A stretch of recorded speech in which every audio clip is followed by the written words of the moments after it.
The flight was supposed to be routine until a flight attendant looked at a quiet black man in first class and told him, "You're in the wrong seat." She didn't know who he was, but 4 minutes later she was the one being escorted off the plane, and the whole cabin went silent. Before we start the story, comment below where in the world you're watching from today. And if you like stories like this, don't forget to subscribe and turn on the bell icon so you always stay updated. The boarding area buzzed with quiet conversation as travelers in business attire adjusted their bags and glanced at departure screens. In the middle of the crowd stood an older black man with close-cropped, salt-and-pepper hair, dressed in a charcoal gray suit. His name was Eldon Graves, though no one around him seemed to recognize it. He carried no flashy luggage, just a slim black briefcase in one hand and a quiet look of focus on his face. He didn't fidget, didn't rush. He waited his turn like everyone else, his calm posture drawing quiet space around him. When the first-class boarding call was made, Eldon stepped forward, scanned his ticket, and moved down the jet bridge without a word. He entered the aircraft and walked directly to seat 1.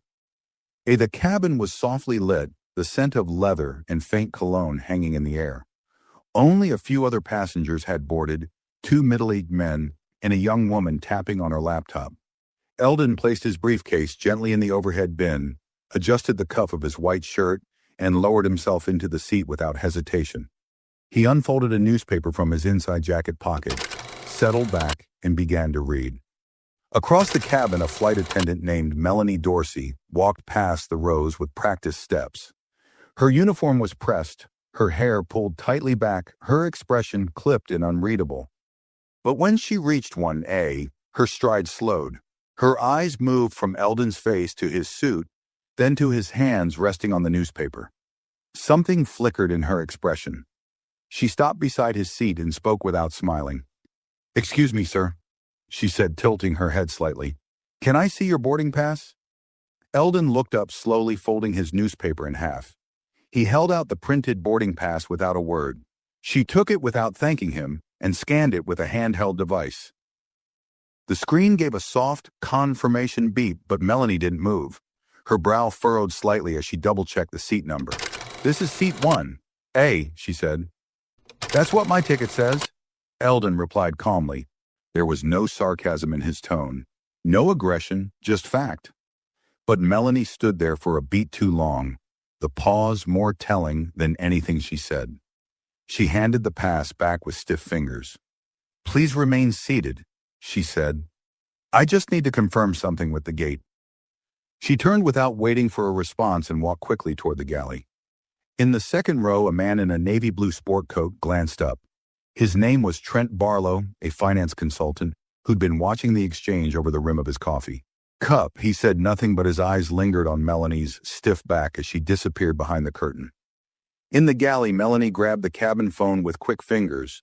Her voice was low but tight. "This is Dorsey in the cabin. Can you double-check a passenger for me? Seat 1A. Name is Eldon Graves, older gentleman. I just want to make sure the ticket's legitimate." The reply came after a pause. "It's confirmed, first class, booked almost 6 weeks ago. No issues." Melanie didn't respond. She hung up the phone slowly, her mouth a thin, hard line.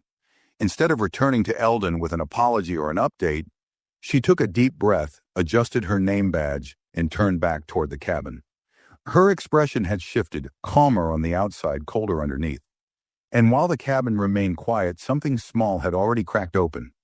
Eldon returned to reading his paper, but for the first time that morning his jaw had tightened.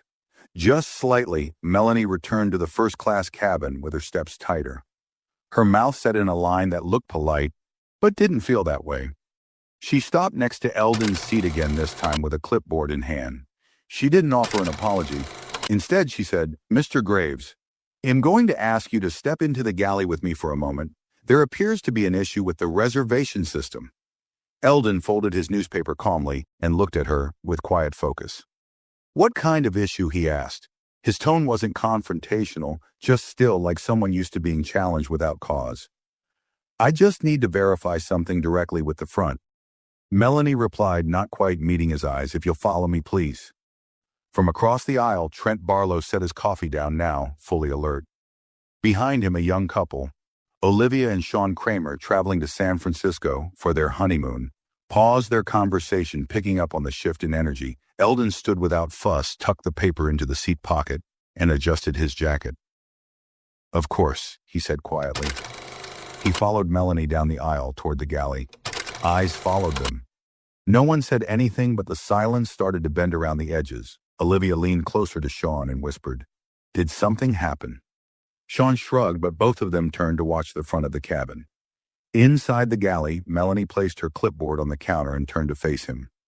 "There's just a small mix-up," she said too quickly. "Your name didn't match the manifest in the system. It may have been entered wrong by the gate agent." Eldon raised one eyebrow. "Is that so?" he said. His voice remained calm, but the look in his eyes sharpened just enough to make Melanie shift her weight from one foot to the other. "I'm sure it's nothing," she added a bit too late. "We just need to be certain everything is correct before departure." Eldon said nothing for a moment. Then he reached into his jacket, pulled out his phone, and made a call. "Yes," he said quietly into the receiver. "It's happening again. Please go ahead." He ended the call and placed the phone calmly back into his pocket. His expression didn't change. He didn't explain what the call was about. He didn't have to. Melanie blinked, caught off guard. "Sir, may I ask who you just called?" "You may," Eldon replied, "but I won't be answering that." He glanced toward the curtain, separating them from the cabin. "Now, if we're finished here, I'd like to return to my seat." Melanie didn't respond. She watched him walk back into the aisle, his back straight, his steps steady. He didn't raise his voice. He didn't push back, but something about the way he moved made her throat tighten. Back in first class, Trent glanced up as Eldon passed. "Everything all right, sir?" he asked. Eldon gave a small nod. "It will be," he said, and then he sat back down in seat one. A folded his hands in his lap and waited. The mood in the first-class cabin had shifted. It was subtle but undeniable. A few passengers cast glances toward the front, pretending to read or scroll their phones while listening closely. A sense of discomfort crept in, not because Eldon Graves had done anything wrong, but because something wasn't sitting right with how he was being treated. Eldon resumed his seat without a word, but his calm expression no longer hid the quiet storm building behind his eyes. His jaw tensed ever so slightly as he adjusted his seatbelt and stared ahead. Across the aisle, Trent Barlow observed him with a thoughtful frown. A few seats behind them, Olivia Kramer nudged her husband gently. "Why is she bothering him?" she whispered. Sean shrugged again but didn't look away. "No idea, has done absolutely nothing." Eldon's thoughts moved faster than he showed. This wasn't the first time someone looked at him and saw what they wanted to see, someone who didn't fit their expectations. A man who looked out of place. He had dealt with it for decades. Bank tellers who asked twice to confirm his name. Hotel staff who assumed he was with another guest. Luxury salesmen who greeted others first.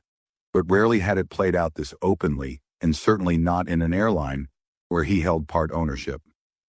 Behind the curtain, Melanie stood stiff in the galley, staring blankly at the wall.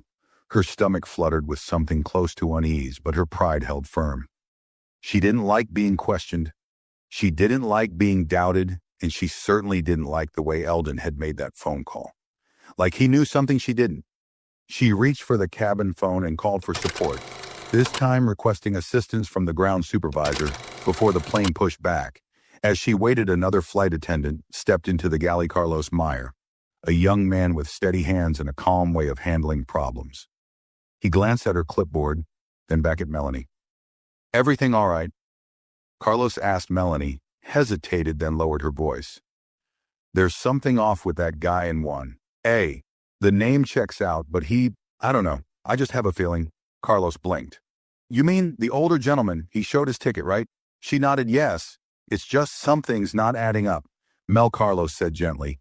"We can make assumptions based on vibes. If his boarding pass matches and it's confirmed, that's the end of it." Melanie stiffened. "I'm not making assumptions." "I'm following procedure." Carlos paused, then nodded once. "All right, but be careful.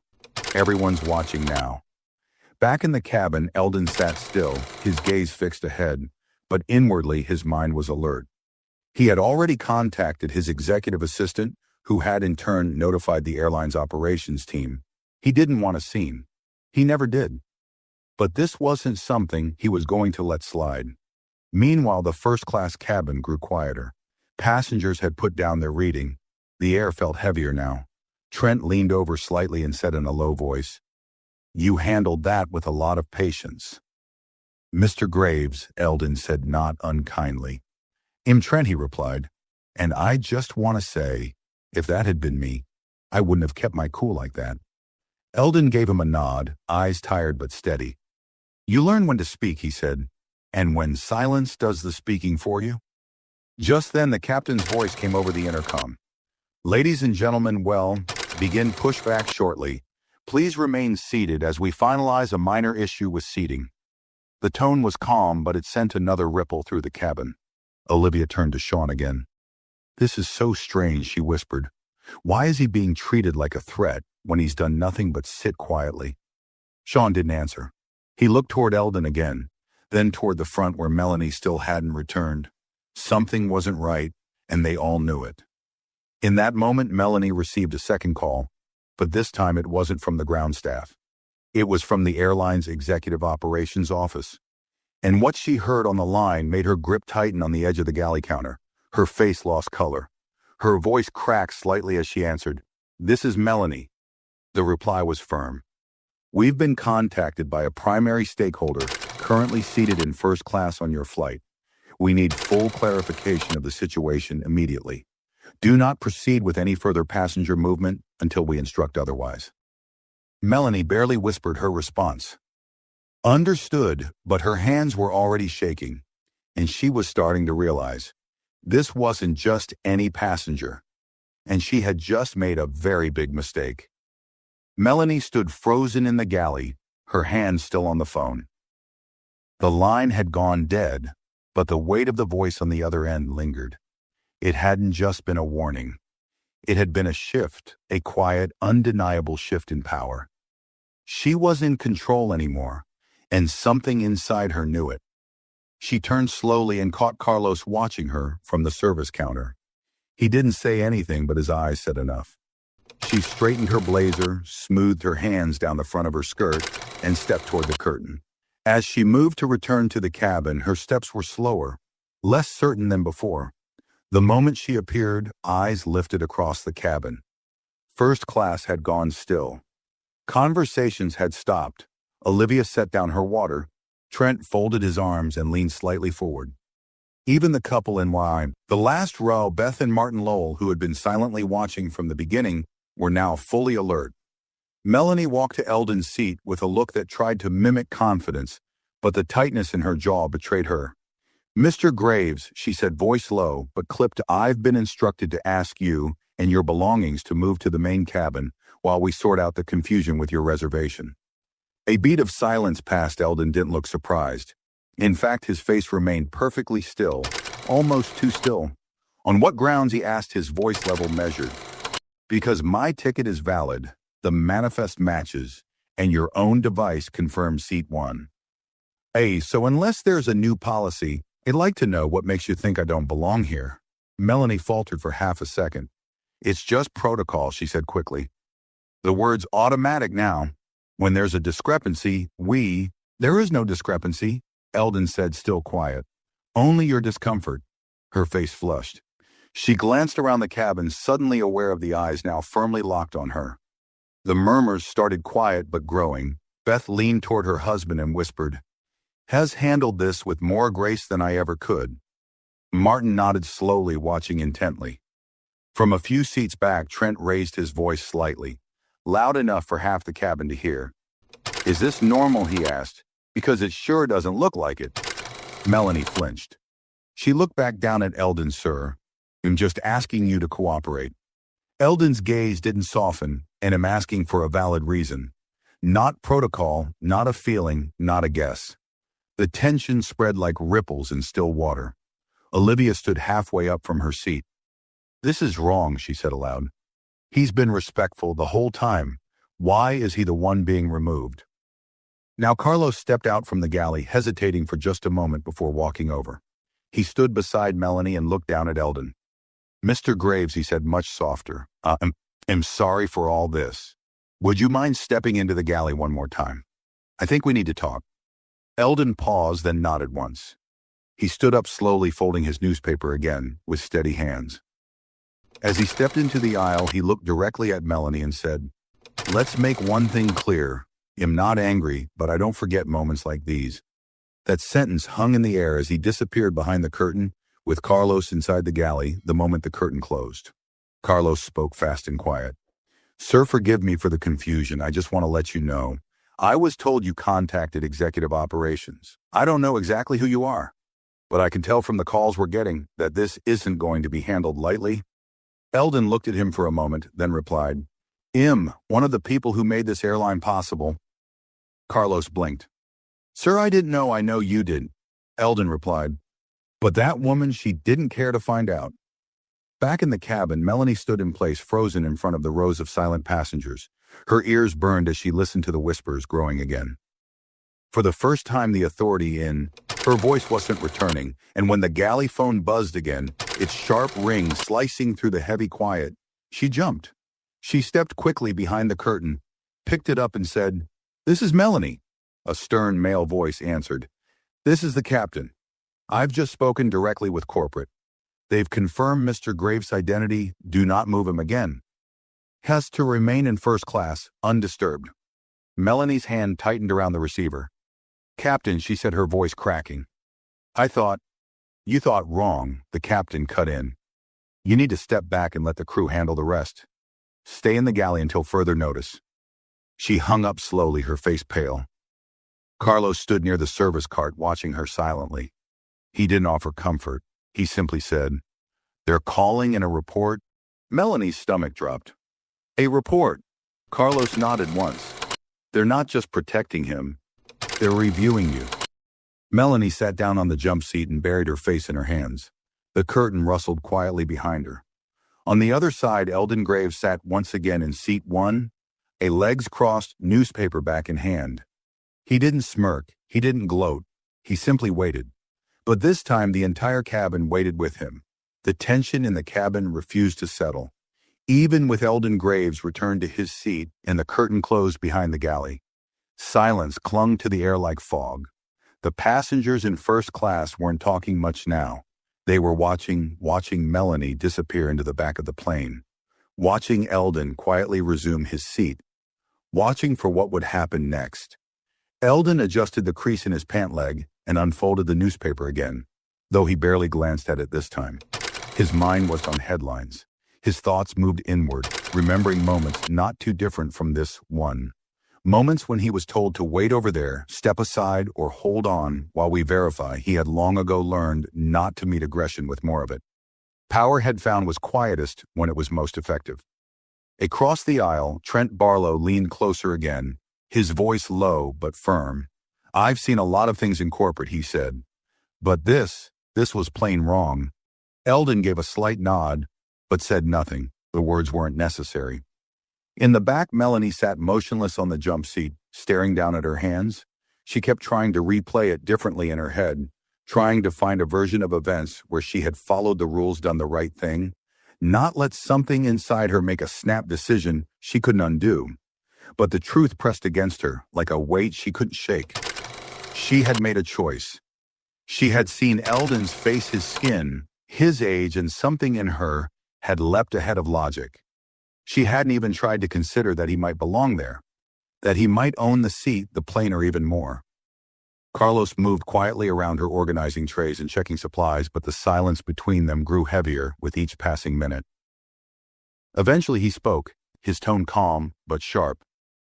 "Mel," he said without looking at her, "what were you expecting when you called him out like that?" She looked up, eyes wide. That didn't look like." Carlos raised a hand to stop her. "Don't finish that. I was just trying to." "You weren't trying. You were assuming, and now you've dragged the rest of us into it." His voice never rose, but the disappointment in it hit harder than any shouting could have. Back in the cockpit, the captain sat with his headset slightly off one ear. He had just ended another call with airline headquarters. The updates were no longer just warnings. They were action plans. Executives were monitoring the flight in real time. Legal was reviewing the timeline of events. Public relations had already been alerted, and a message had come through that made him pause. Prepare a statement for internal records. Do not allow the involved crew member to disembark without an interview. He sighed heavily and looked out the windshield where the tarmac shimmered in the morning light. Flights were supposed to run like machines in time by protocol. No surprises, but this wasn't a delay caused by weather or mechanical failure. This was human, and it couldn't be smoothed over with an apology or a voucher. The cabin phone rang again. He answered, and the voice on the other end was sharp. Captain Rhodes, this is Executive Liaison Sanders. Calling directly from the board's office. Mr. Graves is a principal shareholder in the company. We're escalating this immediately. You're to ensure he's not disturbed again, and you're to inform your crew that full cooperation is expected for a formal review. Understood? The captain replied, his tone clipped. When the call ended, he didn't say anything for a moment. Then he pressed the intercom and spoke in his calm, professional voice. Ladies and gentlemen, we appreciate your patience. The situation on board has been reviewed and we're ready to proceed. We ask that everyone remain seated as we finalize our pre-flight checklist. Thank you. The announcement was short, but it confirmed to every listening ear in first class that something had just shifted in a big way.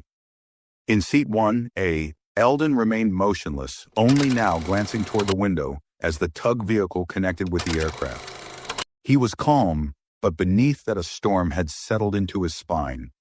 He had no intention of letting this disappear once the plane landed. No one would be fired quietly and swept away without consequence. Not this time. Olivia leaned across the aisle, her tone quiet but full of emotion. You shouldn't have had to go through that, she said. Eldon met her eyes gently. You're right, but I'm not surprised that I did. Sean frowned. Do you think they'll take action? They already are, Eldon said softly. But that's not enough. Action isn't justice. Change is further down the plane. The economy cabin remained unaware of most of what had taken place, except for the few passengers near the front who had heard enough to guess something serious had happened. But in first class, the tension still sat heavy in the air. Passengers exchanged glances, some sympathetic, some uncomfortable, some quietly angry. As the aircraft began to taxi toward the runway, Melanie stood up from her seat in the galley. Carlos blocked her path. They told me to stay here, she said, her voice hoarse. I know, Carlos replied, and you should. She hesitated, then sat back down. And as the plane accelerated, lifting off the ground with a steady roar, Eldon Graves closed his eyes, not because he was tired, but because the wheels were turning. The flight had just begun, but the reckoning had already taken off. 37 minutes into the flight, the cabin had regained some of its rhythm, at least on the surface. Drinks had been served, headphones passed around, the engines hummed steadily, but inside the first-class section, the unease hadn't lifted. If anything, it had settled deeper. Eldon Graves sat in seat 1, the untouched glass of sparkling water on his tray, casting faint ripples every time the plane shook gently with turbulence. He hadn't said much since takeoff. He didn't need to. Every person in first class knew what had just unfolded, and silence had become their only polite response. Still, the quiet held weight like a held breath that wouldn't release. Across from him, Trent Barlow had stopped pretending to work. His laptop sat open but idle. Every now and then, he glanced at Eldon, then toward the galley. His curiosity wasn't just casual anymore. It was personal, Mr. Graves, Trent said, keeping his voice low. I'm assuming that phone call you made earlier wasn't to a friend. Eldon turned his head slightly. It was to my executive assistant, and she made a call. Trent guessed up the ladder. Eldon nodded once to the boardroom. Trent let out a quiet whistle. That explains the looks of panic on half the staff. It's not about panic. Eldon said, it's about accountability. The truth was, Eldon had worked too hard for too many decades to remain silent when someone mistook prejudice for procedure. He didn't rise through acquisitions, mergers, and corporate boardrooms by being passive. He learned to pick his battle, and when to hold the silence long enough to let someone else hang themselves with it. Behind the curtain in the galley, Melanie sat slumped forward, her elbows on her knees, hands clasped tightly. The confidence she carried at the start of the flight had all but drained away. Her ears still rang with the voice of the captain. Her skin still burned with the weight of all those stare. She had tried to justify her actions to herself. Maybe the ticket looked wrong. Maybe there'd been a name mismatch. Maybe he had been rude. Except he hadn't. He had been polite professional. Even kind, which made her judgment harder to explain. Carlos returned from the main cabin, pausing to restock cups. His eyes flicked toward Melanie, then quickly away. "You can keep ignoring me." "Carlos," she muttered, "but I didn't do anything wrong." Carlos didn't respond right away. He stacked the cups slowly. "You didn't do anything," he said finally, "because you assumed everything." Melanie straightened. He didn't act like... Like what? Carlos turned to face her now, like a man who flies. Private more than commercial. Like someone who pays cash for first class and doesn't need to prove himself to you? She flinched. "I just thought exactly," he said, cutting her off. "You thought you didn't check, you didn't ask. You just moved him because it didn't fit your idea of who belongs where." Her throat tightened. "You think I'm the only one who's ever made that mistake?" "No," Carlos replied. "But you're the one who did it today, and now the rest of us are left holding it." The galley phone rang again. Melanie didn't move. Carlos picked it up. "This is Meyer," he said. The captain's voice came through low and measured. "We've received further instruction. Mr. Graves is to be left completely undisturbed for the remainder of the flight. Also inform Ms. Dorsey she'll be required to stay on board upon landing security, and corporate will be meeting the aircraft at the gate." Carlos turned his head slowly toward Melanie. "Understood," he said. He hung up the phone. Melanie swallowed hard. "They're meeting the plane." Carlos nodded. "Not just security executives, too." Her face turned pale. "They're gonna fire me mid-air. I don't know," he said quietly, "but they're not going to forget this back in the cabin." Beth Lowell leaned toward her husband and whispered, "Did you see the way she looked when she got that last call?" "She's sweating." Martin frowned. "Well, what did she expect? The man's done nothing wrong. He didn't even raise his voice," Olivia had overheard. "That's what makes it worse," she said softly. "She came at him with all that authority, and he didn't yell, didn't argue, just made one call. That scares people more than shouting." Eldon remained still, one leg crossed over the other, hands folded on his lap. He wasn't relaxed, but he wasn't angry either. He was focused, steady, quiet. He reached for his phone again and tapped out a message. Short, precise, strategic, confirm media. Monitoring draft holding statement. Prepare legal language for board update. I want full documentation of this incident before we land. He hit send and set the phone face down on his tray. Then he looked out the window, thousands of feet above ground, knowing the fallout hadn't even started yet. And this time he intended to make it count. As the plane cruised high above the clouds, the soft hum of the engines seemed to blend into the heaviness that still clung to the first-class cabin. While the rest of the passengers settled into their seats with movies or meals, a current of unease pulsed quietly among those in the front rows. No one said it aloud, but everyone was aware. They were sitting in the middle of something larger than just a seating dispute. Eldon Graves remained in seat 1, a hands calm on his lap, posture composed. He hadn't touched the meal that had been served to him. A perfectly arranged plate of seared chicken and roasted vegetables sat untouched, as if the presentation had nothing to do with what really needed correcting. His attention was on the food. It was on the consequences, those that had already started and those still waiting at the gate. He turned his phone face up again. A new message blinked on the screen. Media alert drafted. Legal is reviewing incident log, board members requesting early meeting post-landing. Eldon nodded to himself, subtle and slow. It was no longer a personal insult. It had become a company matter. He wasn't just a passenger now. He was an accountability trigger. The kind of force that moved policy and made CEOs hold emergency meetings on Sunday mornings behind the galley curtain. Melanie stood with her arms folded tightly across her chest.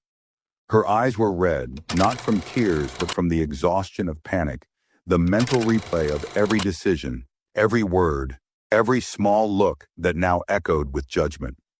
Her hands wouldn't stop fidgeting, brushing against the fabric of her uniform as if trying to smooth away her mistake. Carlos returned from the forward cabin, avoiding eye contact. He leaned into the small storage space and began checking inventory again, anything to stay busy. "You know," Melanie muttered, "it's not like I screamed at him." Carlos didn't look up. "No," he said, "you didn't scream. You judged, you removed him without cause. You used your position to humiliate someone who didn't challenge you." "I followed instinct," she snapped, her voice low. "No," Carlos replied, finally turning to her.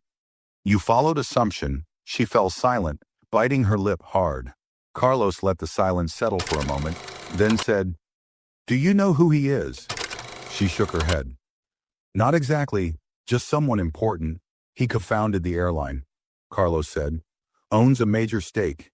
He doesn't brag, doesn't carry a name tag or a gold watch to prove it. He built this company, quietly from the ground up." Melanie blinked. Her mouth opened, then closed again. Her knees weakened slightly. She backed up until her back hit the galley wall. "Oh, God," she whispered. Carlos looked at her for a long second, then turned away. "You didn't just insult a passenger, you insulted your own employer."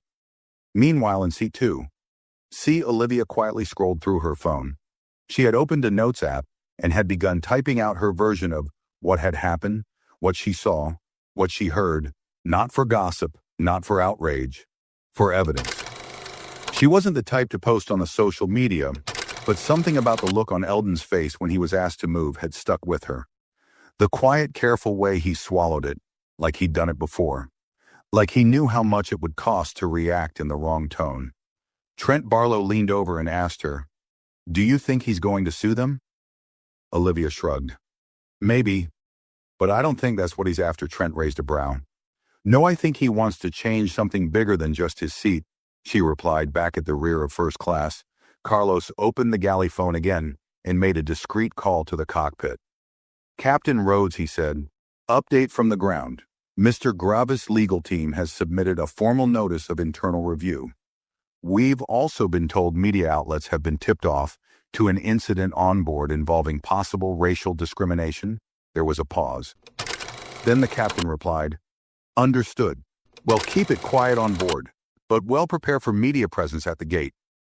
The call ended. Carlos sighed quietly and hung up the receiver. Melanie had heard everything. Her face had drained completely now. Her throat bobbed as she swallowed, and she lowered herself onto the jump seat. "What's going to happen to me?" she asked. Carlos didn't respond. She stared at her hands. "I didn't mean for it to go this far." "That's the problem," Carlos said softly. "You never thought it would." In seat 1.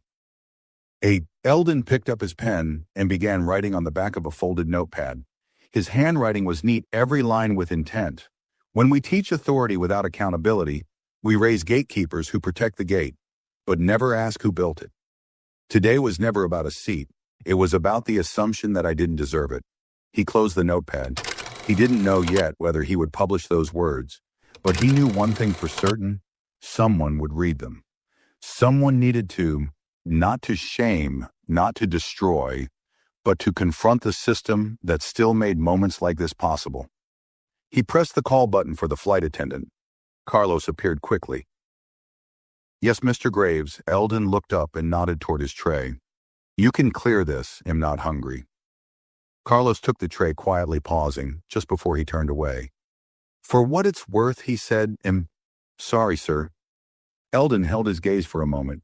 Then he said, "I appreciate that, but save it for after the landing. That's when the real apology begins." And as Carlos walked away, Eldon returned to his silence. Not because he had nothing to say, but because the right ears hadn't arrived yet. They would soon, and when they did, they'd be met with more than silence. They'd be met with truth. The cabin lights dimmed slightly as the flight entered the final hour before landing.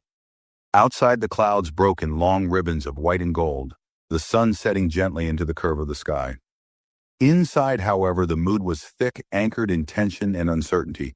While some passengers had returned to their books or screens, none had truly forgotten what happened earlier.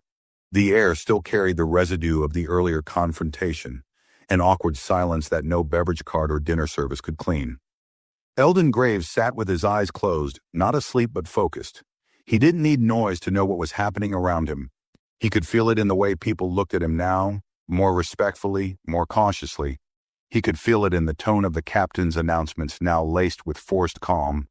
And he could feel it in the way Carlos approached him now, not with stiff service protocol, but with the quiet posture of someone who understood that lines had been crossed. In the galley, Melanie sat alone. The other attendants rotated their duties without asking her to help. No one said it aloud, but she'd been removed in everything but title. Her badge still clung to her uniform, but the authority behind it had vanished the moment the truth about Eldon's status reached the crew. She gripped the edge of the metal, counter with both hands, trying to steady the growing panic in her chest. The word shareholder echoed over and over in her mind. She had asked a company stakeholder to leave first class, a man who could walk into a board meeting and shift policy with a single comment. Her mind spun with what might happen when the flight touched down as security HR termination. She hadn't even tried to speak with him again. She didn't know what to say. I was just doing my job. Felt like a paper shield. I didn't know who you were. Wasn't a defense. The truth was uglier, and she knew it. She had judged him. Not for anything he said or did, but simply for who he was and how he looked, and he knew it too. Back in the cabin, Carlos approached Eldon again, this time with a fresh glass of water and a soft tone. "Just a few updates, sir," he said quietly. "The captain asked me to inform you that representatives from the executive team will be meeting the plane at the gate. They've been briefed and are awaiting your statement." Eldon nodded slowly. "I assume there will be others?" Carlos hesitated. Media was not officially confirmed, but there's talk of press presence. A few passengers may have shared some details. Eldon's eyes opened calm and sharp. "I expected that. Let them report. Let it unfold publicly." Carlos swallowed. "Would you like us to escort you off the plane privately?" "No," Eldon said simply. "I boarded through the front." "He'll leave through it." Carlos gave a quiet nod and stepped away. A few rows back, Olivia had received a text from a journalist friend. Her earlier notes had already reached someone in media. Not by her doing, she hadn't shared them, but news was moving faster than she'd thought possible. The message read, "Passenger claims airline co-founder removed from first class, mid-flight. Can you confirm?" She stared at her phone. A second message followed. Was it racial profiling? She didn't answer. Not yet. She looked up at Eldon, seated calmly in one, then back at her screen. Her heart twisted. She didn't want to sensationalize what had happened, but she also didn't want to let it slide into silence. Sean looked over her shoulder. "Are they asking?" She nodded. "I didn't even post anything. I think someone else did." He paused, then said, "You should tell them the truth. What we saw back in the galley." Melanie stood up abruptly, unable to sit still. She paced a few steps, her nerves raw. "I need to speak with him," she muttered. Carlos looked up from arranging utensils. "Now I owe him that." Carlos didn't move. "It's your choice, but I don't think you'll get the answer you want." Melanie pushed the curtain aside and walked slowly down the aisle. The eyes that had once been on Eldon now turned to her. Some were confused, others judgmental. No one smiled. She stopped at one. Hands clasped tightly. Eldon didn't look up at first, then he did slowly, as if the time he took to meet her eyes said more than anything else. "Mr. Graves," she said, her voice small. I want to apologize for earlier. I was wrong to question you, wrong to make assumptions. I know an apology can't undo it, but I needed to say it." Eldon studied her, his expression unreadable. He didn't raise his voice. He didn't humiliate her, but the weight of his stare was enough to make her shift on her feet. "Ms. Dorsey," he said finally, "do you know how many times I've been offered apologies like this?" She swallowed hard. "No, neither do I," he replied, "because I stopped counting years ago." She looked down. "I didn't mean for this to happen." "No one ever does," he said, his tone cool but controlled. "But it still does, over and over. What matters isn't your apology. It's whether the next person in my seat gets treated any differently." She nodded slowly, her throat thick. "Go back to the galley," he said. "You've said what you needed to say. Now let's see what your company says." She turned and walked back slowly, her shoulders heavy, as she disappeared behind the curtain again. Olivia whispered to Sean, He handled that with more grace than I could have mustered. Sean nodded. He's not just trying to fix what happened to him. He's trying to change the system that allows it to happen at all. Eldon leaned back in his seat, closed his eyes once more and waited, not for the landing, but for the reckoning waiting on the other side of it. The fasten seatbelt sign lit up as the plane began its slow descent into San Francisco. A quiet ding echoed through the cabin, followed by the captain's steady voice over the intercom. "Ladies and gentlemen, we're beginning our final approach. Please return your seatbacks and tray tables to their upright positions and ensure your seatbelts are securely fastened. Cabin crew, prepare for landing." But there was no shift in energy, no stretching, no casual chatter. Not in first class. Every passenger remained quietly upright, eyes occasionally flicking toward the front row. The usual pre-landing rituals, bathroom lines overhead, bin checks were replaced with glances between seats. Silent anticipation and the unspoken awareness that this landing wasn't going to be ordinary. Eldon Graves sat with his hands folded over his lap, posture unchanged. The quiet confidence he wore like a second skin never broke. The sun had lowered further in the sky, now casting golden slants of light through the window beside him. He didn't reach for his phone again. He didn't need to. He had already done what needed to be done. The airline had responded. Now it was their turn to face him. Behind the galley curtain, Melanie stood rigid against the bulkhead, her eyes darting between the cabin clock and the curtain. Each minute felt longer than the last. She kept trying to imagine what would happen once the wheels touched the ground. Would it be a conversation, a warning, a pink slip handed over in front of the crew? Carlos stood beside her, arms crossed, face calm but unreadable. He'd been watching her unravel all flight long.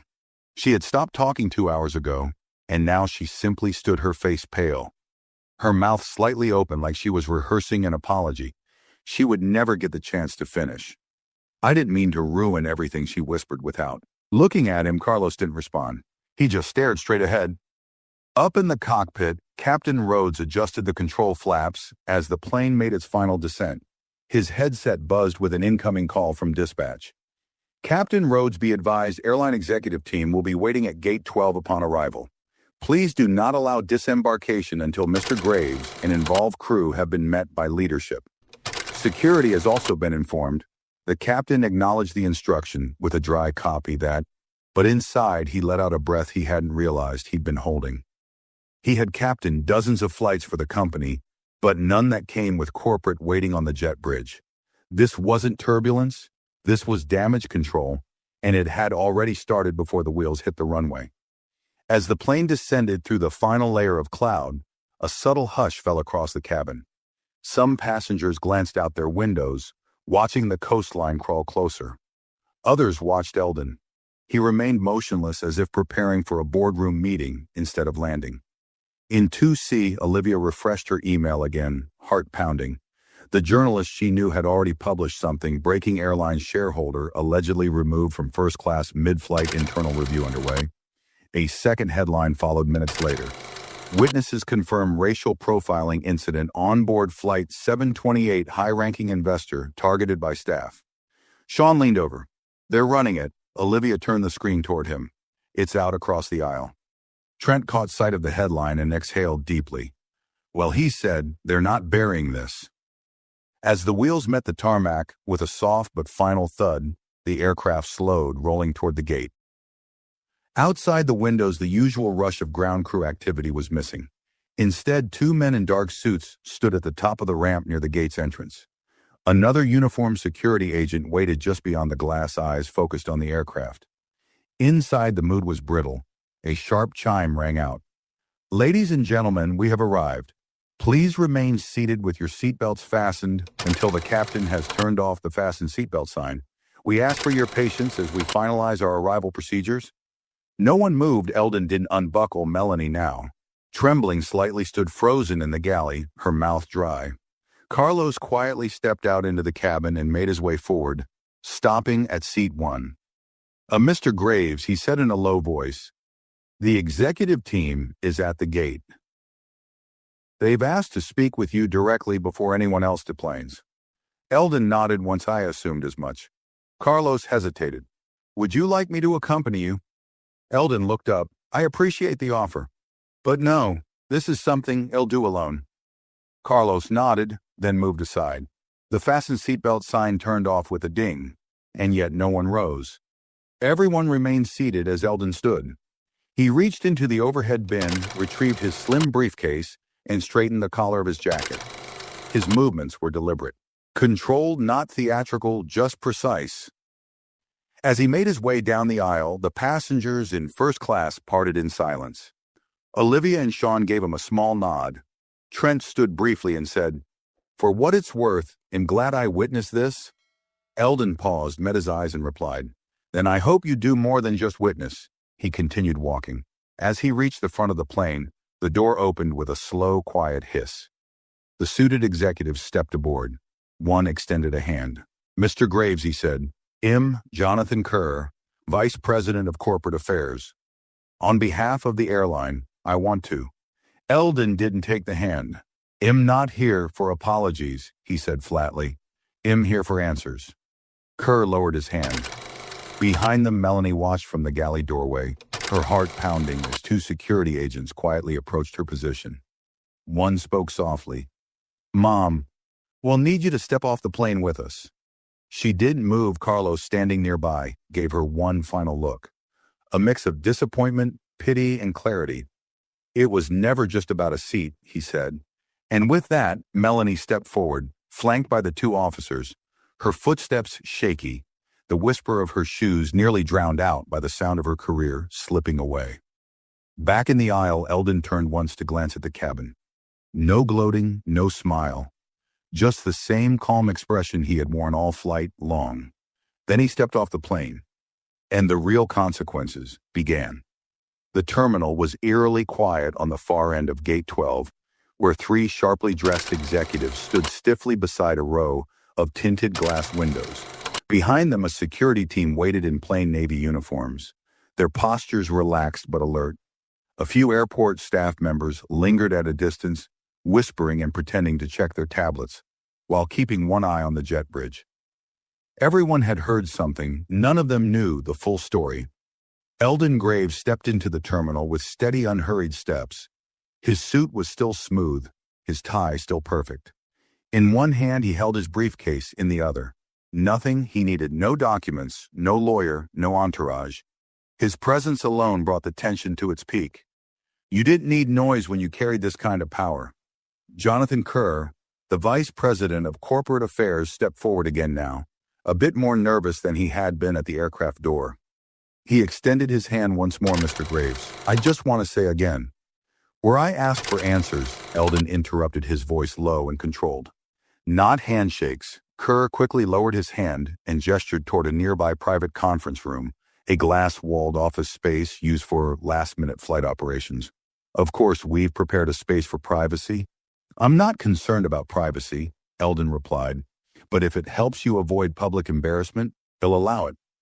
The executives traded brief glances, then they led the way inside. As the glass door closed behind them, the passengers from first class began to disembark.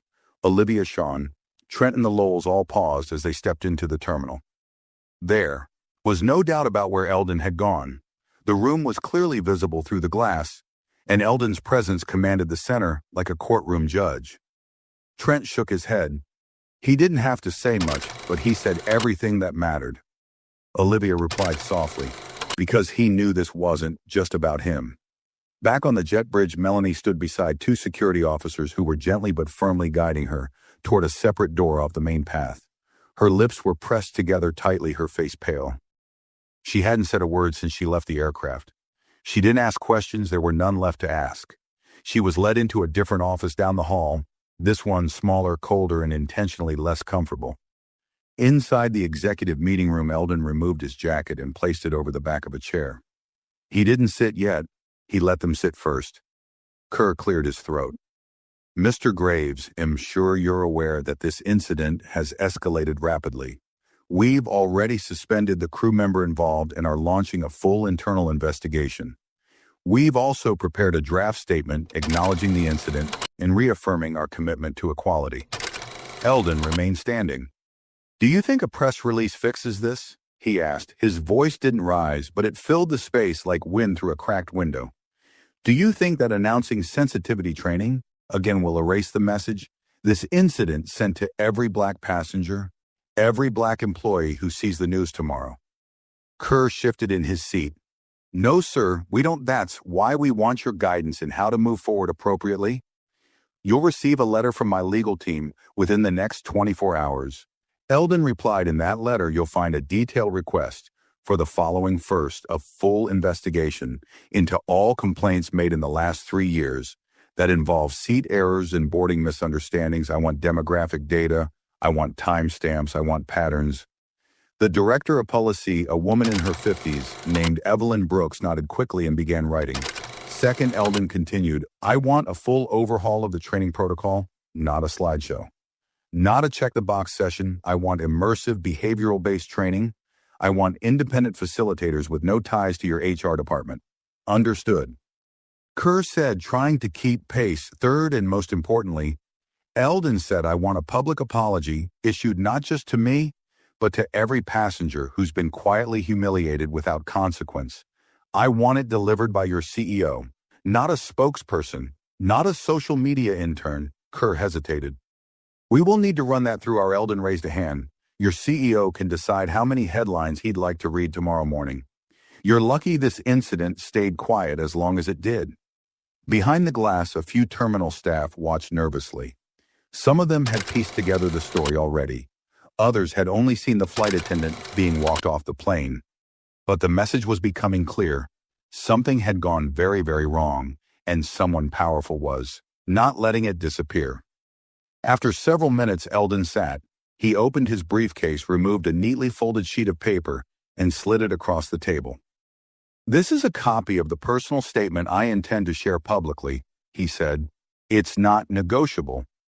It will go live tonight. I suggest you read it before you start crafting your own response. Kerr picked up the page and scanned the first line. This week I boarded a flight as a paying customer. Within minutes I was treated as a threat. Not because of what I said or did, but because of what I looked like. His face paled as he read on.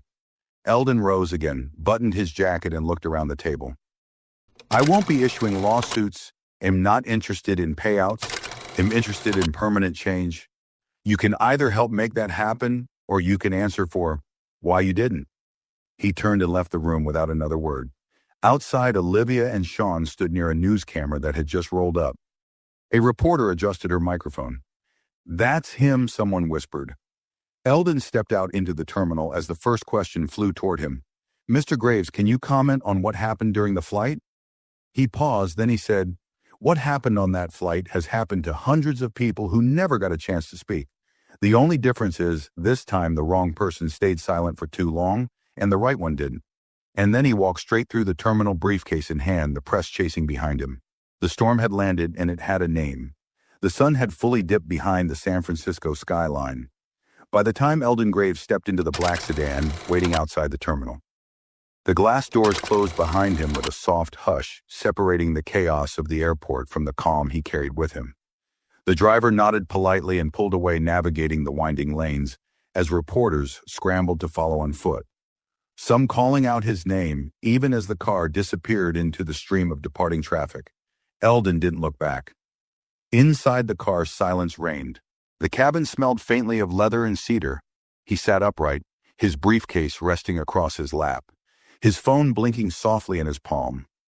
Dozens of unread messages, news alerts, legal updates, and yet his thumb hovered over none of them. Instead, he stared out the window as buildings passed like ghosts each, when a memory of a life he'd built brick by brick. From boardrooms to terminals, from policy to press. He had fought to make sure no man or woman ever had to prove they belonged in a seat they'd already paid for. Yet here he was again. His phone buzzed, a message from Marianne Delaney, his chief counsel, all major outlets running the story. We've secured time with Channel 8 and NCR tomorrow morning. CEO of the airline has requested private meeting. Your terms are being circulated internally. Another buzz. This one from Kendra Lewis, head of public relations, socials on fire. Seat for justice trending. Gravesgate now a top 5 topic, 42,000 reposts in 2 hours. Response 80 positive. You've got the public. Behind you, he stared at the screen, then set the phone face down. He didn't need trends. He didn't need hashtags. He needed systems to change. At that very moment, 3,000 miles away, a boardroom full of executives sat in emergency session. The airline's general counsel, the chief risk officer, the VP of diversity and culture, and the CEO Everett Langford all sat around a thick glass table under bright overhead lights, while a monitor at the far end streamed live media coverage. Langford rubbed the bridge of his nose, then dropped his hand flat on the table. We can't fix this with a statement. That man has credibility, reach, ownership, and a following. We underestimated. He's not asking for money, said Evelyn Brooks, flipping through a folder.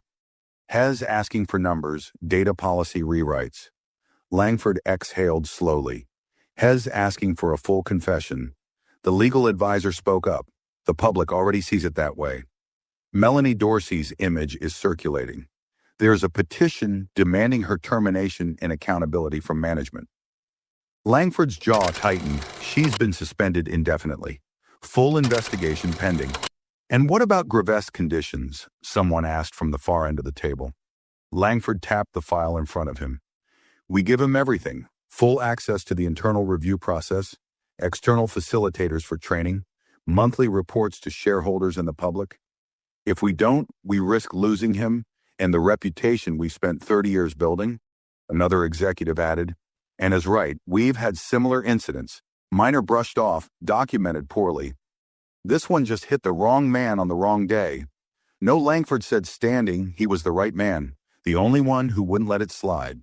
At that same time, in a modest one-bedroom apartment across town, Melanie Dorsey sat on the edge of her couch, still in uniform. Her phone lay silent on the coffee table screen. Dark, no messages, no missed calls. Her apartment was clean, but the silence was crushing. No TV, no music, just the echo of her earlier choices bouncing off every wall. She opened her laptop. Her email inbox had filled with automated notification, media mentions, legal statements, internal HR updates, and one new message from an unknown sender. She clicked it. Miss Dorsey, we've reviewed your initial report and will proceed with formal hearings this week. You are required to submit a written statement acknowledging your account of the events. Failure to comply will result in termination of employment and revocation of benefits. Internal investigations. She sat back and stared at the ceiling. The corners of her eyes stung. She wasn't crying, but something inside her felt cracked, like a rope she had pulled on too hard had finally snapped. Her actions hadn't come from hatred. She'd never seen herself that way. She had friends of every background. She donated to causes. She reposted diversity quotes. But none of that mattered when her behavior under pressure told the truth. She had acted from a reflex, one shaped by years of subtle messaging, silent permissions, unchecked assumptions. She'd judged a man by a look and treated him as if he didn't belong in a place she'd known. Now she was facing the cost. Back in the car, Eldon finally opened his phone again. He opened the draft of the public statement he'd written in flight and reread the last paragraph. This was not an isolated act by one employee. This was the result of a culture that still measures dignity by appearance and respect by assumptions. My story is not unique. It only became visible because of who I am. But if it helps others claim their seats without explanation, without apology, then I'll keep telling it. He tapped a send, and within minutes his statement was published on every major platform, shared by leaders, activists, journalists, and ordinary passengers who had lived smaller versions of the same story. A young woman named Zoe Whitman shared it on her page with the caption, "I was kicked out of first class last year because I looked too young to afford it. I cried in the airport bathroom and never spoke up." Mr. Graves, thank you for not staying silent. A retired teacher named Gregory Parks wrote, "Watch this unfold on the plane. I said nothing, that won't happen again." We've got to do better. We've got to start speaking up before the person humiliated needs to make the call. And far away at a different airport in another city, a black father sat beside his teenage son, waiting for a delayed flight. He opened the news, read the headline, and handed his phone to the boy. "Read that," he said. "That's how you carry yourself in a storm."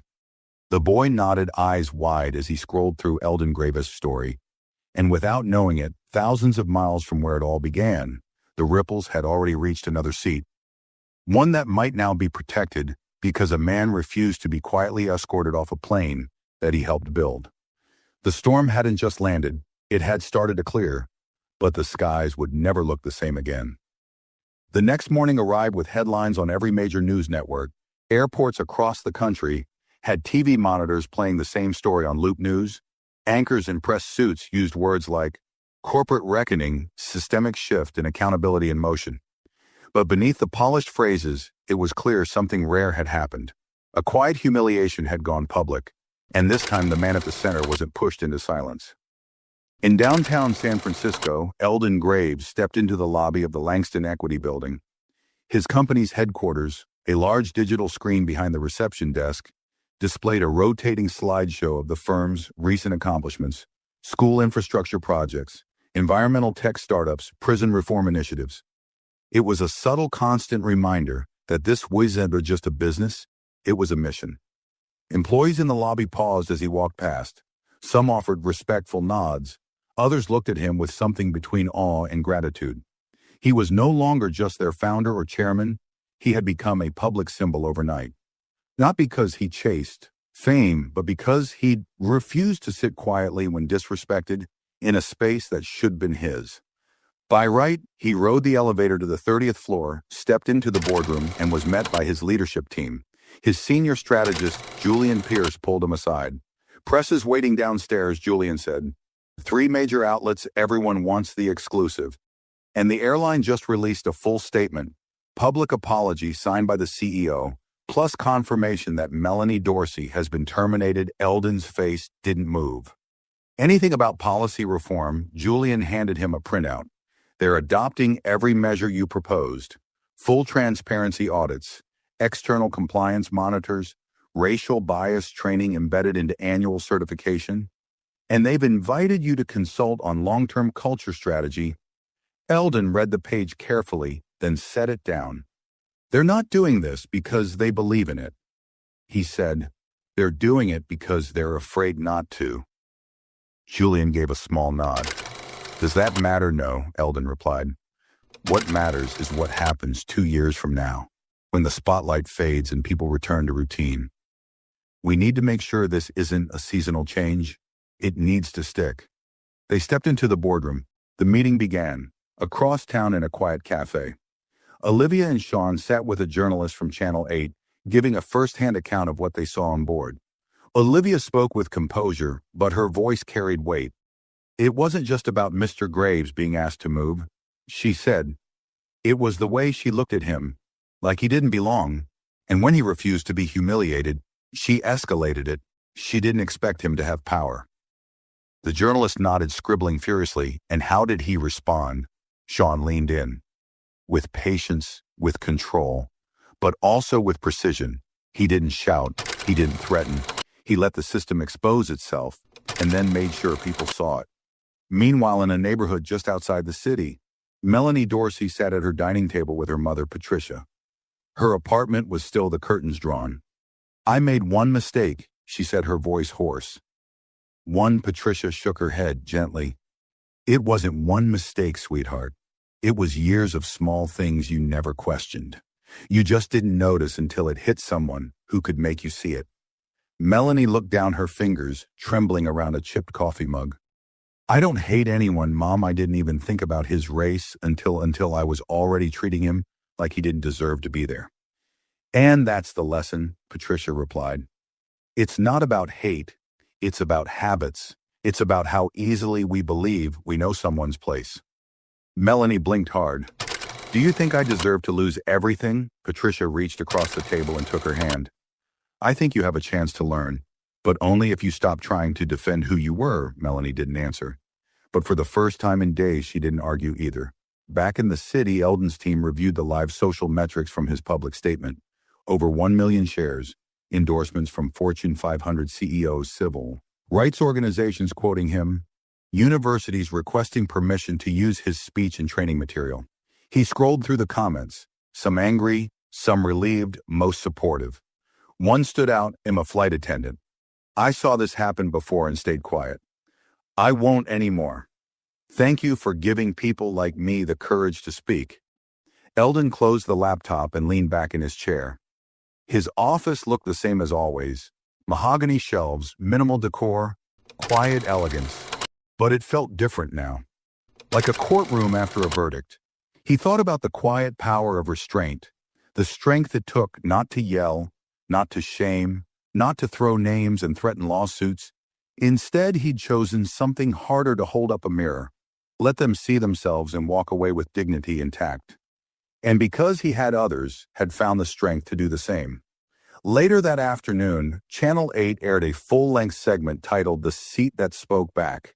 It included footage from the airport interviews with witnesses, clips of Eldon's speech, and expert commentary on racial bias in professional settings. The closing words from the anchor struck a chord across the country.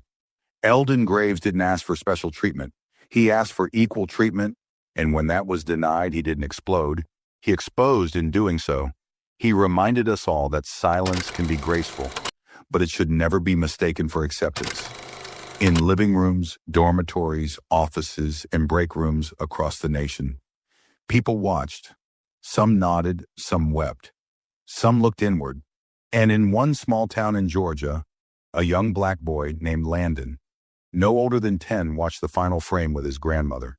He turned to her and asked, "Grandma, can someone like me really own an airline?" She smiled, kissed the top of his head, and said, "Baby, someone like you already does." And just like that, a new story began quietly but powerfully, rooted not in shame, but in truth. A seat had been taken back, and the ripples were only just beginning. That evening, as city lights blinked on like stars made of steel and glass, the nation had already begun absorbing the deeper meaning behind what had happened. Social media timelines were full of discussion, not just about what Melanie Dorsey had done, but about what it represented, about how many people had been asked to prove they belonged in places they earned, about how many stayed quiet, ashamed of something they had no reason to be ashamed of, and about what it meant when someone finally said, "No more." In a small radio studio tucked away in Oakland, Harriet Banks, a longtime civil rights commentator and host of the syndicated show Real Talk Now, turned on her microphone. She adjusted her headset and looked through the glass at her producer, who gave her a thumbs up. Her opening words were calm but layered with meaning.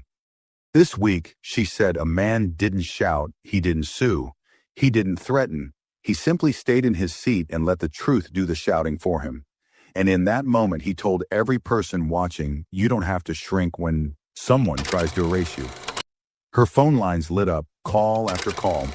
People shared their own stories that had never made the news stories of being followed in stores, challenged at gates, questioned in offices. One woman recounted being asked repeatedly if she was in the right classroom during a college orientation. A man recalled being mistaken for a delivery driver in his own building. Each story echoed the same wound: assumptions tied to skin status, judged by stereotype. Back in San Francisco, Eldon sat alone in his kitchen. No cameras, no assistants, just him, a cup of tea, and the soft tick of the grandfather clock his father had left him. On the counter beside him lay a stack of letters, printed emails, handwritten notes, even a few thank you cards that had been overnighted by people he didn't know. He picked one up and read it slowly. It was from a woman in Chicago. "Dear Mr. Graves, I watched your story with tears in my eyes. Not because I was surprised, but because you didn't flinch. You didn't rise to the bait. You rose above it. My teenage son now thinks differently about his own value. Thank you for showing him, showing all of us, what dignity looks like in motion." He folded the letter carefully and set it aside. In a world that often rewarded loudness, Eldon had done the opposite. He had let his silence expose what noise usually tried to hide. His phone buzzed, a call from Dolores Brighton, the CEO of a Fortune 100 company and longtime ally Eldon. She said warmly when he answered, "I know you didn't ask for the spotlight, but now that you have it, you're changing things. I just got off a call with our diversity council. They're using your incident as a case study. I hope that's all right." He nodded, though she couldn't see it. "It's not about being all right, it's overdue." Well, she replied, "Let me know if you ever want to make that consulting group real. People are watching and they're ready to listen. especially from someone who didn't just talk. You showed it. They ended the call, and Eldon returned to his thoughts. He didn't feel victorious. He didn't feel celebrated. What he felt was something colder, something heavier, the weight of being visible. Because he knew visibility didn't always mean progress. It sometimes meant pressure. It meant being asked again and again to explain what others didn't have to be both teacher and example, to remain calm when anger was justified, to respond gracefully when grace had not been extended, and still he carried it. Meanwhile, at the airline's corporate headquarters, Everett Langford sat with his communications director and general counsel. The room smelled like late coffee and expensive regret. "We underestimated him," the comms director said. "And now the board is demanding quarterly progress reviews on equity initiatives." Langford didn't look up. "Good, maybe we should have been doing that already. And Melanie Shez already been released without pension. Legal made sure of it." The general counsel leaned forward. "There's talk of inviting Mr. Graves to serve as a public-facing advisor. Give him a seat at the table formally. Not just for optics, because he earned it." Langford gave a slow nod. "I'll draft the invitation myself. But make no mistake, this isn't about mending fences. This is about keeping promises." Elsewhere, in dozens of classrooms and corporate training centers, Eldon's name began appearing in slide decks and discussion guides. His face appeared in news documentaries and town halls, but more importantly, his story began living in people's minds. At a high school in Baltimore, a black student named Trevor Hill was preparing to give a speech for his school's ethics club. He adjusted his blazer nervously and stepped up to the podium. His printed paper shook slightly in his hands. "My topic," he began, "is about what we do when we are told without words that we don't belong. It's about Mr. Eldon Graves, and about why quiet strength can change more than outrage ever could." In the back row, his teacher, Miss Danvers, wiped the corner of her eye. Meanwhile, Eldon sat back in his chair, the windows open, the city breathing quietly outside. He thought of his mother, long gone now, who used to tell him, "You don't need to win every fight. Just make sure when you walk out of the room they remember what you stood for." And tonight, across the country, across industries, across ages, people were remembering, not just because of what had happened, but because of how he answered it. And as night settled in, the world turned a page, not a chapter marked by outrage, but by reckoning, still strong, unmistakable. And finally beginning to echo in places that had once been too quiet for too long. By midweek, the ripple effects had grown into waves that reached far beyond the airline industry. What started as a quiet injustice inside a first-class cabin had become a national mirror held, steady by the man who had simply refused to be erased. Eldon Graves had not just reclaimed his seat, he had forced the country to ask how many others have been told they don't belong, and how many stayed silent because they knew no one would believe them. At a leadership summit in Washington, D.C. policy, advisors, Fortune 500 executives, and media leaders gathered for a panel that had been scheduled months in advance under the vague title, Equity in Access. What none of them had anticipated was that Eldon's story would become the centerpiece of the entire event. The keynote speaker, Reginald Carr, a respected civil rights attorney and thought leader, stood before the audience holding up a printed photo of Eldon, seated calmly in one. The grainy still had been taken by another passenger mid-flight, before the confrontation, before the headlines, before the apology. "This," Reginald said, "is not a man making a scene. This is a man surviving one. Look at the posture, look at the dignity, and look at what we assumed when we first saw this image online. That's what we're here to talk about." He turned to the crowd, voice calm, but deliberate. "Eldon Graves didn't demand compensation. He demanded correction, and he showed us something rare, that real strength doesn't always come with volume. Sometimes it sits perfectly still and lets everyone else show their hand." The audience applauded, not politely but deeply. Meanwhile, inside Langston Equity's top-floor conference room, Eldon sat with a group of young professionals from across the country. It was the first in a new initiative he had quietly launched. The Belonging Project, a mentorship and funding program focused on breaking gatekeeping systems in corporate America. Seated around him were 15 young leaders, all of whom had faced different versions of what he had endured, needed internships for cultural fit, questioned for their accents, passed over, despite degrees that matched their peers. One of them, Rhea Martin, a sharp, quiet tech graduate from Detroit, spoke up.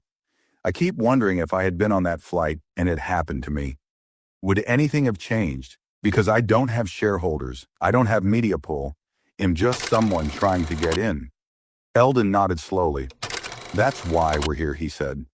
So the next time someone like you is challenged for belonging, they won't be alone, and they won't need headlines to be heard.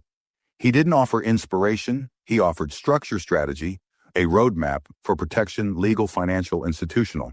Not theory practice. Back at the airline's HR division, a mandatory all-staff virtual meeting was underway. Across time zones, thousands of employees tuned in to a new training series titled Bias in Real Time. The first module wasn't animated or theoretical. It began with a reenactment of the incident from Flight 728. Word for word, body language included. It was uncomfortable. It was real, and it ended with a single sentence in white text across a black screen. What you believe quietly will eventually speak loudly through your actions. One supervisor, Kathy Monroe, a 20-year veteran, sat watching in her Denver office, arms crossed. By the end of the session, she was crying. She turned to her team and said, "We've all been Melanie Dorsey at some point. The question is, what do we do now that we know it?" At the same time, in a mid-sized airport in Atlanta, a black businessman in a sharp gray suit walked toward the first-class gate for Flight 990. As he approached the desk, the agent glanced at his ticket, then looked him up and down briefly. He held her gaze. For a split second, she hesitated, then caught herself. She smiled, genuinely scanned the ticket, and said, "Welcome aboard, Mr. Reed. Enjoy your flight." Behind him, another passenger watched the moment unfold. A slight change in posture, a barely noticeable pause, but also a shift. Because the headlines hadn't just exposed a system, they had created caution, awareness. And in small, quiet moments, the culture was bending one interaction at a time. Meanwhile, Eldon returned home late that evening, his steps a little slower, but his focus undimmed. He poured himself a glass of water, walked to the study, and opened the final letter from the pile. It was handwritten on soft parchment, no return address. "Mr. Graves, I was on that flight. I sat in row 4 across the aisle. I didn't speak up. When I should have, I watched you handle yourself with more grace than I've ever seen. I've spent the last few days thinking about how many times I could have spoken out for others, but chose the safe silence instead. I just want to say, I hear you, now I see it, and am changing how I lead because of what I saw you do. Thank you. A coward who won't stay one." Eldon folded the letter carefully and placed it in his desk drawer, not as a trophy, but as a record, a marker of what change looked like in real time. That night, the city moved on. Flights landed. Planes took off. People hurried to work. Kids laughed in parks. But across those routines, a quieter thread stitched itself into the fabric of daily life. Conversations changed slightly. Glances softened, systems paused before acting. And it wasn't because Eldon had shouted. It was because he hadn't needed to. He had made the silence speak louder than the noise ever could. And for the first time in a long time, the world had actually listened. The following Sunday morning, just as the sun pushed softly over the rooftops of San Francisco, Eldon Graves stood alone on his townhouse balcony, holding a steaming cup of black coffee. The city hadn't changed. Its streets still hummed below. Buses still sighed along their routes, and joggers still passed with earbuds and focused eyes. But Eldon felt something subtle in the air.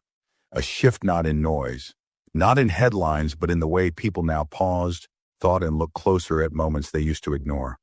He looked down at the street where days ago no one would have known his name outside of corporate circles.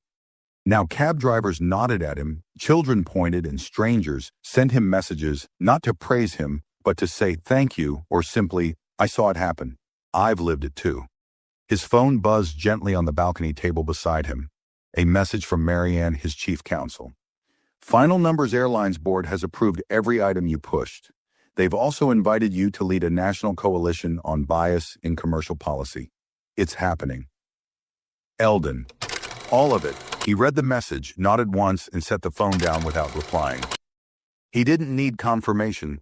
The work wasn't done. But it had begun downstairs in the heart of a local community center. A group of teenagers had gathered for a weekend mentorship event hosted by Langston Equity.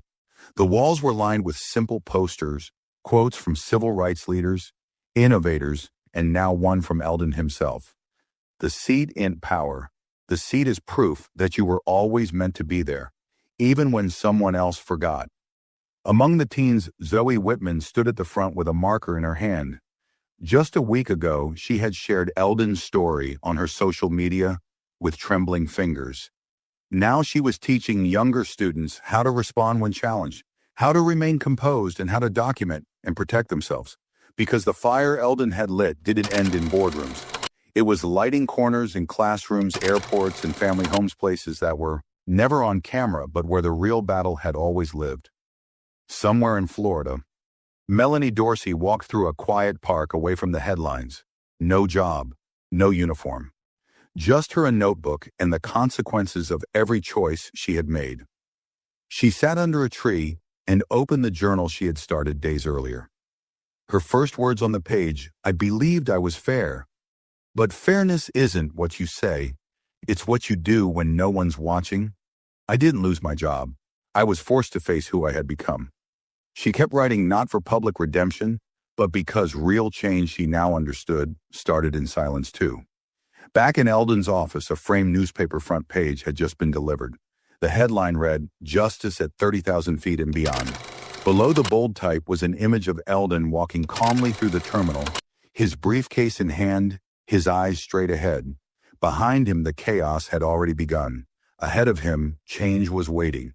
He placed the frame on the wall, not at eye level, but just beside the door, so that every time he left the room, he would remember not the storm, but the walk that came after it. And in homes, offices, and crowded terminals across the country, people remembered the man who stayed seated when told to move, who didn't yell when insulted, who didn't break when they tried to bend him. He reminded the world that dignity isn't granted by rank, color, or class. It's lived, carried, worn like armor. And when that kind of dignity refuses to stand down, systems shift. The plane landed days ago, but the impact's still flying. This wasn't just a story about a seat on a plane. It was about respect, silence, and quiet justice.